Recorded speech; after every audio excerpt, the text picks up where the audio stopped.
Kerala CPM చాలా చాలా ఆత్మరక్షణలో పడిపోయింది.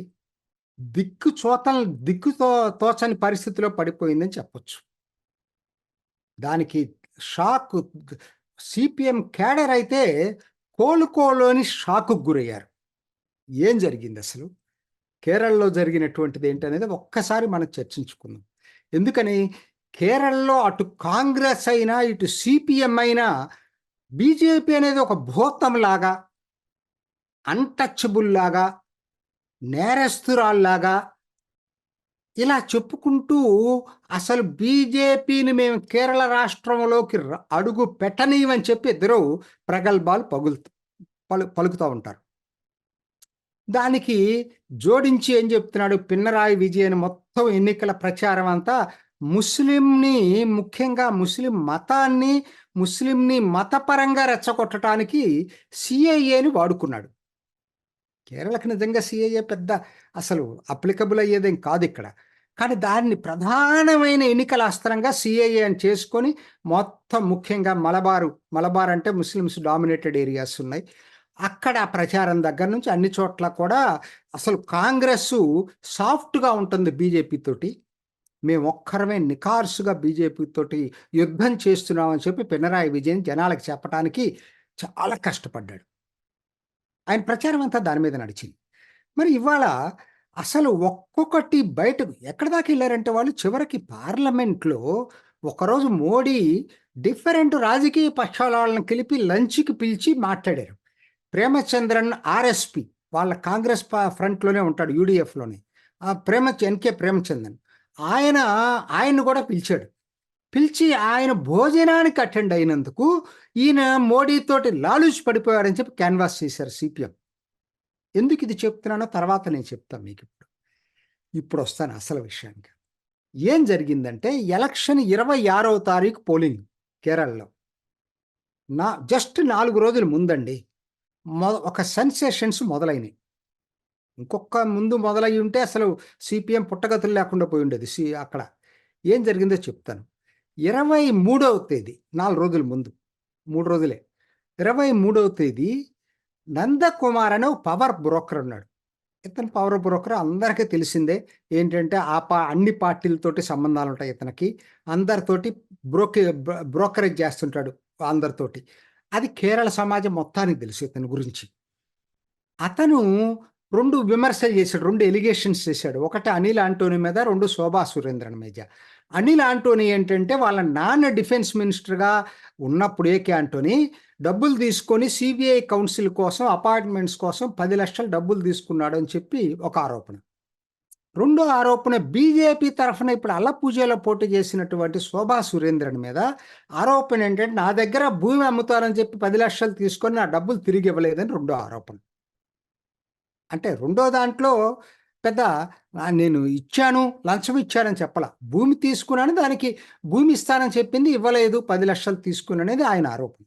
సరే, ఇది 23వ తేదీ జరిగితే ఆవిడ 24వ తేదీ కౌంటర్ ఇచ్చింది. నేను తీసుకున్న మాట నిజం నీ దగ్గర, కానీ ఆ భూమి నేను అమ్ముతానని చెప్పి మీకు చెప్తానే ఉన్నాను. మీరు ఏం చెప్పారు, మిగతా అమౌంట్ బ్యాంకుకు ట్రాన్స్ఫర్ చేయమంటే బ్యాంక్ అకౌంట్లోకి కాదు, నేను బ్లాక్ మనీ ఇస్తానంటున్నాడు. దానికి నేను ఒప్పుకోలేదు కాబట్టే అది పెండింగ్లో ఉంది అని చెప్పి ఆవిడ చెప్పింది. అది ల్యాండ్ ట్రాన్సాక్షన్, అది వాళ్ళిద్దరి మధ్య, అది పెద్ద ఇష్యూ కాదు. అక్కడతో ఆగలేదండి. అక్కడతో ఆగితే అసలు గొడవ లేకుండా పోయేది.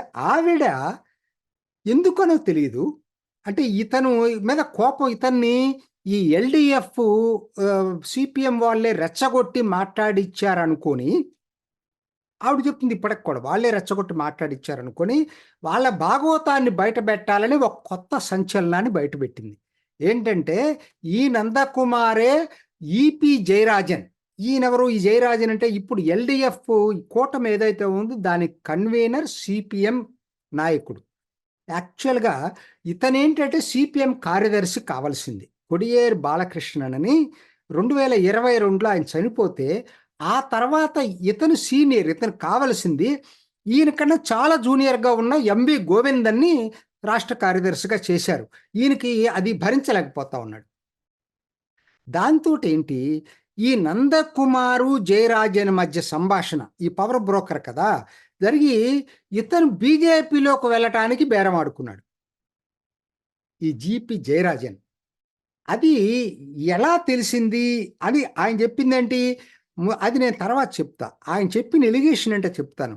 సిపిఎం నాయకులు బీజేపీ తోటి రహస్య మంత్రాలు జరిపారు అనేది, అంతవరకు ఓకే. రహస్య మంత్రాలు కూడా ఏం జరిపారని చెప్పాడంటే ఈయన, ఇది ఆ జావేద్కర్ తోటి ఈపీ జయరాజన్ మాట్లాడి, మాకు ఒక 2 సీట్లు మీరు సిపిఎం పోటీ రాకండి, గెలపటానికి మేము గెలవటానికి సహకరించండి, ముఖ్యంగా త్రివేంద్రం అండ్ త్రిశూరు, మేము మీకు మీ కేసులు ఏదైతే సీఎం మీద కేసులు ఉన్నాయో, అట్లానే వాళ్ళ అమ్మాయి వీణా మీద కేసులు ఉన్నాయో ఫర్దర్గా పర్సూ చేయకుండా నేను చూస్తాను అనేది ఆయన మాట్లాడని నందకుమార్ చెప్తున్నాడు. చూడండి, ఈ డీల్ ఇట్లా వచ్చింది అనేది నందకుమార్ చెప్తున్నాడు. ఓకే, ఇంతవరకు బాగానే ఉంది. తర్వాత శోభా సురేంద్రన్ మళ్ళా ఇంకొక స్టేట్మెంట్ ఇచ్చింది. అవును, కరెక్టేను, ఇతను ఈ ఈపీ జయరాజన్ నాతో 3 సార్లు మాట్లాడాడు, మా మిగతా వాళ్ళతో కూడా మాట్లాడాడు, బీజేపీలోకి రావటానికి సిద్ధమయ్యాడు, కొన్ని కారణాల వల్ల వెనక్కబోయాడని చెప్పి ఆవిడ బాంబు పేల్చింది. ఇది ఎప్పుడు, పోలింగ్కి ముందు రోజు ఆవిడ బాంబు పేల్చింది. చూడండి, నెక్స్ట్ డే పోలింగ్. ఎందుకు ఆవిడ పేల్చిందంటే కోపం. ఇతను నా మీద ల్యాండ్ డీల్ అనే పేరుతోటి 10 లక్షల పేరుతోటి నా క్యారెక్టర్ని దెబ్బతీశాడు, నందకుమార్ అనే పేరుతోటి ఈ ఎల్డిఎఫ్ఏ దీని వెనక ఉందనే పేరుతోటి ఈ జరిగిన భాగవతాన్ని బయటపెట్టింది.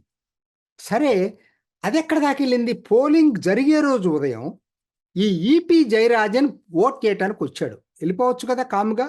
ఆయన విలేకరులతోటి ఆయన మాట్లాడి, అవును నేను జావేద్కర్ని కలిసిన మాట నిజం.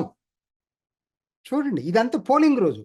జావేద్కర్ని కలిసిన మాట నిజం, కాకపోతే నేను మాట్లాడలేదు, మా అబ్బాయి మాట్లాడాడు, నేను జస్ట్ నా కార్యక్రమం ఉంటే నేను వెళ్ళిపోయాను, టీ దాగి వెళ్ళిపోమని చెప్పాను అని చెప్పి. అంటే ఏంటి, అవన్నీ సరే అందరికి తెలిసినయే, అంటే కలిసినట్టుగా ఒప్పుకున్నాడు ఆయన, కలిసినట్టుగా ఒప్పుకున్నాడు. అయితే ఇదండి జరిగింది. ఇది మీరు చెప్పండి, ఇప్పుడు సిపిఎం అసలు అన్టచబుల్, కాంగ్రెస్ బీజేపీ తోటి సాఫ్ట్గా ఉంటుంది, నేను చాలా వీరోచితంగా పోరాడుతున్నటువంటి విజయన్ను వెంటనే ఏం చెప్పాడు, సో ఇది ఇది జయరాజన్ కలవటం తప్పని చెప్పలే ఆయన, ఆ నందకుమార్ లాంటి బ్రోకర్లతోటి తీసుకెళ్ళటం ఏంటని చెప్పాడు. అంటే అర్థం ఏంటి, నందకుమార్ లేకుండా కలిస్తే తప్పులేదు. వాళ్ళు అనేది ఏంటి, వాళ్ళ అంటే రాజకీయ పార్టీల్లో ఒకరినొకరు కలవటం తప్పే అవుతుందని. మరి ప్రేమచంద్రన్ మోడీతో భోజనం చేస్తే ఎందుకు విమర్శించారండి, అది పబ్లిక్గానే అందరి ముందు లోక్సభ క్యాంటీన్లో. మీకొక నీతి ఇంకొకరికి నీతే, అది మీరు సీక్రెట్గా కలిశారు, ఆయన పబ్లిక్గా కలిశాడు ప్రేమచంద్రన్. సో అది పక్కన పెట్టండి, అసలు ఏం జరిగిందనే దాని మీద మలయాళ మనోరమ నిన్న ఒక ఇంటర్వ్యూ చేసిందండి, శోభా సురేంద్రన్ ఇంటర్వ్యూ చేసింది. ఇది కూడా చాలా ఇంట్రెస్టింగ్గా ఉంది, మీరు వినాల్సినటువంటి ఇంటర్వ్యూ. ఏం చెప్పింది, మొట్టమొదటిసారి నేను నందకుమార్ ఇంట్లో వీళ్ళ కలిశాము, నందకుమారు కాదు మీరు రావాలి, ఈపీఎస్ జయరాజన్. ఒకరోజు నందకుమారే తన దగ్గరకు వచ్చి, శోభా దగ్గరకు వచ్చి ఒక రికార్డెడ్ టేప్ ప్లే చేసేట, ఇది ఆయన సెల్లో ఉన్నటువంటి రికార్డెడ్. ఇది ఏంటంటే స్పీకర్ మోడ్ పెట్టి జయరాజన్ ఆయన మధ్య జరిగిన సంభాషణ ప్లే చేశాడు. అప్పుడు ఆవిడ అందట, ఇది నేను నమ్మను, ఆయన డైరెక్ట్గా వచ్చి మాట్లాడితే నేను నమ్ముతాను అందట. అంటే నందకుమార్ ఇంట్లో మొట్టమొదటిసారి ఈపీ జయరాజను నందకుమారు ఈవిడే కలిశారు. కలిసినప్పుడు జయరాజన్ మొత్తం వెలగక్కున్నాడు. తర్వాత వీళ్ళు ముగ్గురు కలిసి అనుకున్నది ఏంటంటే, ఢిల్లీ వెళ్దాం, ఢిల్లీ పెద్దలతో ఈవిడ మాట్లాడింది, ఎందుకంటే ఆయన పర్సనల్గా మాట్లాడాడు కాబట్టి బీజేపీలో చేరతానంటే న్యాచురల్గా చేర్చుకుంటారు కదా బీజేపీ వాళ్ళు. సో పెద్దవాళ్ళతో మాట్లాడి ఢిల్లీలో మొత్తం ముహూర్తం ఫిక్స్ చేసుకున్నారు. ఫిక్స్ చేసుకొని ఈవిడ నందకుమార్ ఈపీ జయరాజన్ ఢిల్లీ వెళ్ళారట. ఆవిడ చెప్తుంది, హోటల్ కూడా చెప్తుంది ఆవిడ, హోటల్ లలిత్ అనే చోట ముగ్గురు కలిసి మాట్లాడుకున్నారు, టీ కూడా తాగారు. ఇంతలో జయరాజన్కి ఎక్కడి నుంచో ఫోన్ వచ్చింది. ఆ ఫోన్ వచ్చిన తర్వాత ఆయన ముఖ కవళికలు మారిపోయినాయి, అతను ఏదో బెదిరించినట్టుగా ఉంది. సో నెక్స్ట్ డే పెద్దవాళ్ళతో కలవాల్సింది వాయిదా వేసుకున్నాడు. సరే నేను ఇంకా వదిలిపెట్టేశాను, ఇతను ఏదో జరుగుంటుంది ఇంటర్నల్ కానీ. సో శోభా సురేంద్రన్ కలిసినప్పుడు జవేద్కర్ కేరళ ఇన్ఛార్జ్ కాదు. తర్వాత ఆయన ఇన్ఛార్జ్ అయిన తర్వాత కలిశాడు. హోటల్లో కలిసినట్టు కలవటం అంటే జరిగింది అయింది. సో ఇప్పుడు సమస్య ఏంటంటే ఇవన్నీ ప్రూవ్ అయింది కదా. ఆవిడ 3 సార్లు కలిసింది ఆయన్ని. తర్వాత జావేద్కర్ కలిసినప్పుడు సరే నందకుమార్ మాట్లాడేది ఎంతవరకు రిలయబుల్ అంటే ఏంటంటే ఆ డీల్ కుదిరింది, డీల్ అడిగారు, కుదరలేదు, ఇదంతా నిజమా కాదా అంటే మనకు తెలియదు. ఇంకా ముందు ముందు it is a developing story. So ఇప్పుడు సమస్య ఏంటంటే అది కాదు. 29వ తేదీ ఇది జరిగింది. ఎప్పుడు 26 ఇదంతా బయటకు వచ్చింది. 29వ తేదీ అంటే నిన్న సిపిఎం రాష్ట్ర కార్యదర్శి వర్గం సమావేశం జరిగింది. దాంట్లో ఎక్కడా కూడా ఈపి జయరాజన్ మీద యాక్షన్ తీసుకోలేదు. ఆయన వెనకేసుకు రావటమే కాకుండా మీరు లీగల్ యాక్షన్ తీసుకోండి నందకుమార్ మీద లేకపోతే శోభా మీద అని చెప్పి ఆయనకి అడ్వైజ్ చేశారు. సో న్యాచురల్గా కాంగ్రెస్ దీన్ని అడ్వాంటేజ్ తీసుకుంటుంది. సో మేము మొదటి నుంచి చెప్తా వస్తున్నాం, పినరాయి విజయన్ కేసులు, గోల్డ్ స్మగ్లింగ్ అయినా ఇంకా మిగతా కేసులు అయినా, అట్లానే వీణా కేసు, దాని మీద నేను 2-3 వీడియోలు చేశాను. సిఎంఆర్ఆర్ దగ్గర నుంచి డబ్బులు తీసుకుందని చెప్పి ఒక ప్రైవేట్ కంపెనీ నుంచి. సో ఇవన్నీ కూడా మేము తప్పించుకోవటానికే సిపిఎం తోటి రహస్య ఒప్పందం ఉందనేది కాంగ్రెస్ చెప్తున్నమాట. కానీ ఎక్కడా కూడా ఇటువంటి సీక్రెట్ టాక్స్ జరిగినట్టుగా సిపిఎం ఇంతవరకు ఎప్పుడు సిపిఎం కూడా బయటపడలేదు. ఇప్పుడు ఈపి జయరాజన్ బయట పెట్టడంతో బయటకు వచ్చింది. ఇప్పుడు మీరు పబ్లిక్లో ఎయిర్పోర్ట్లో కలిస్తేనో లేకపోతే ఇంకో చోట పబ్లిక్ ప్లేస్లో కలిస్తేనో అది సమస్య కాదు కదా. మీరు రహస్యంగా కలిశారు, ఇది ఎవరికి చెప్పలేదు. మరి దీన్ని ఏ విధంగా అనుకోవాలి? అండర్ హ్యాండ్ డీలింగ్ లేదని ఎట్లా అనుకోవాలి? దీన్ని బట్టి నాకు అర్థమవుతున్నాయి 4-5 పాయింట్స్ నాకు. ఎందుకంటే ఆ జనాలకు కూడా తెలియాల్సింది ఏంటంటే దీని కంక్లూషన్ ఏంటంటే నేను చెప్పబోయేది దీంట్లో ఒకటి, ఇటు బీజేపీ అటు కాంగ్రెస్. శోభా సురేంద్రన్ ఇంటర్వ్యూలో మలయాళ మనోరమ ఇంటర్వ్యూలో ఇంకా చాలా చెప్పింది. నేనే కనుక బయట పెట్టాలనుకుంటే మిగతా అన్ని చేయడం. దాదాపు 7 ప్రామినెంట్ లీడర్స్ అన్ని పార్టీల వాళ్ళతోటి బీజేపీ సంప్రదింపులు జరిపింది. వాళ్ళ పేర్లు నేను బయట పెట్టలేదు. కేవలం ఈపి జయరాజన్ ఎందుకు బయట పెట్టాను? కారణం ఆలోచించాడు కాబట్టి. నేను ఆవిడ ఫస్ట్ పాయింట్ ఒకటి అర్థమైంది ఏంటంటే బీజేపీ అటు సిపిఎం కాంగ్రెస్ 2 వైపుల నుంచి సంప్రదింపులు జరిపింది. 2, సీఎం వీణా కేసెస్ ఉన్నాయనేది అందరికీ తెలిసిందే, అది కేంద్ర దర్యాప్తు సంస్థల చేతుల్లో. 3, మీకు శోభ పోలింగ్ ముందు ఎందుకు రివీల్ చేసింది? ఓకే, ఆవిడిని 10 లక్షలు ఏదో ఆవిడ కరప్ట్ లాగా మాట్లాడాలని చెప్పి నందకుమార్ ప్రయత్నం చేసిన దానికి రిపల్షన్ దాంట్లో దాన్ని క్లారిఫై చేయటమే కాకుండా ఈ విషయాన్ని చెప్పటం అనేది బీజేపీ అగ్రనాయకులు కూడా డైజెస్ట్ చేసుకోలేకపోతున్నారు. సరే, అది ఆవిడ ఎందుకు చెప్పిందో అని ఆలోచిస్తుంటే పోలింగ్ రోజు ఈపి జయరాజను ఎందుకు జనం విలేకరుల ముందుకు వచ్చి నేను కలిసిన మాట నిజమే జావేద్కర్ నేను ఎందుకు చెప్పాడు? పోలింగ్ తర్వాత రోజు చెప్పొచ్చు కదా. ఇది అందరికీ అవాయిడ్ చేయాలి కూడా పెద్ద కష్టం కదా ఆయనకి. ఇది ఒకటి. తర్వాత ఈపీజే మీద ఎందుకు పార్టీ యాక్షన్ తీసుకోలేదు? ఎందుకు మెత వైఖరి వహిస్తుంది? పినరాయి విజయన్ నందకుమార్ విమర్శిస్తున్నాడు తప్పితే ఈపి జయరాజన్ విమర్శించట్లేదు. దీన్ని ఏ విధంగా అర్థం చేసుకోవాలి? సో వీటన్నిటిని బట్టి నాకు అర్థమవుతుందంటే దీంట్లో బీజేపీకి జరిగే నష్టం చాలా తక్కువ అండి. ఎందుకంటే బీజేపీ సిపిఎంను కాంగ్రెస్ నుంచి అట్రాక్ట్ చేయడానికి అది ప్రయత్నం ఎప్పుడు చేస్తూ ఉంది. వాళ్ళకేమి వీళ్ళు అన్టచబుల్స్ కాదు. సిపిఎం ఏం చెప్పుకుంటా ఉంది, కాంగ్రెస్ ఏం చెప్పుకుంటా ఉంది?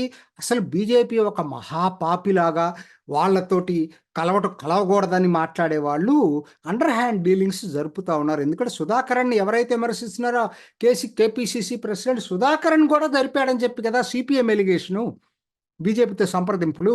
సో కాబట్టి ఎవరు జరుపుతున్నారు, ఎవరు జరపట్లేదని పక్కకు పెడితే సిపిఎంకి అతి పెద్ద నష్టం జరగబోతుంది. ఎందుకనంటే పినరాయి విజయన్ వీణా మీద కేసులున్నాయి. ఆయన ఈపి జయరాజన్ మీద కన్నా వెంటనే యాక్షన్ తీసుకుని ఉన్నట్టయితే వెంటనే దానికి ఒక క్రెడిబిలిటీ వచ్చేది. సిపిఎంకి తెలియదు జయరాజన్ ఆయనంతటా ఆయనే చేశాడని. కాంగ్రెస్ చేసే ఆరోపణ ఏంటంటే సిపిఎం విజయన్ తరఫునే అసలు ఈపి జయరాజన్ మాట్లాడేటది వాళ్ళు చేసే ఆరోపణ. నిజం లేకుండా ఉండదని ఎట్లా అనుకోవాలి? ఇందుట్లో నిజం ఉండే అవకాశం ఉంది. వాళ్ళ కేసుల్లో ఇరుక్కున్న మాట కూడా నిజమే కదా!